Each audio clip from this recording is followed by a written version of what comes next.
Longbridge bu juda ham kuchli korporatsiya hisoblanadi. 1986-yil Xitoyda tashkil etilgan, ya'ni Xitoy korporatsiyasi hisoblanadi. O'zini katta 6 ta zavodi, 11 ta laboratoriyasi mavjud. 2000 dan ortiq produksiyasi mavjud. Reaktивный добавка, ro'zg'or uchun kerakli bo'lgan mahsulotlar, kiyim-kechaklar, posudalar, hamma mahsulotlarni bittadan topsangiz bo'ladi.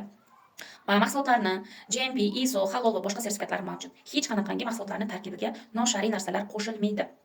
Endi ba'zi bir insonlarni taklif qilish jarayonida shunaqa gaplar kelyapti. Men Xitoy mahsulotlarini ishlatmayman. Xudo biladi ichiga nima qo'shadi degan gaplar ham eshityapmiz. Endi sizlarga bitta narsani aytay.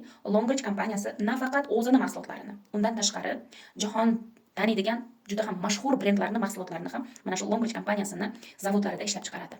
Mana shu fotkada ko'rsangiz bo'ladi. Fotoda bu hamma Longbridgedan ishlab chiqaradigan brendlarning mahsuloti emas. Sizni ko'zingiz ko'rib taniydigan brendlarni men rasmini chiqazdim. Agar siz yana ham to'liq ma'lumotga ega bo'lmoqchi bo'lsangiz, yana qaysi brendlarni bu kompaniya ishlab chiqarishiga qiziqadigan bo'lsangiz, hech kimga murojaat qiling. To'liq hamma ma'lumotlarni hechkingizga tashlab beraman. Endi aytingchi, tug'ilganingizdan boshlab mana shu rasmda ko'rsatilgan brenddagi mahsulotlarni ishlatganingiz uchun siz boy bo'ldingizmi? Yo'q. Kimni boy qildingiz? Bozorni, do'konni va firma egalarini boy qildingiz. Endi siz Longbridge kompaniyasiga a'zo bo'lib, 360 ming so'm bilan biznes boshlab, mahsulotlarni 50%, 70% gacha skidkada xarid qilganingiz uchun ham kompaniya sizga pul to'laydi. Plus mana shu imkoniyatlarni tanishtirishingizga taklif qilib, komanda yig'sangiz oylik to'laydi. 7 xil daromad turini beradi.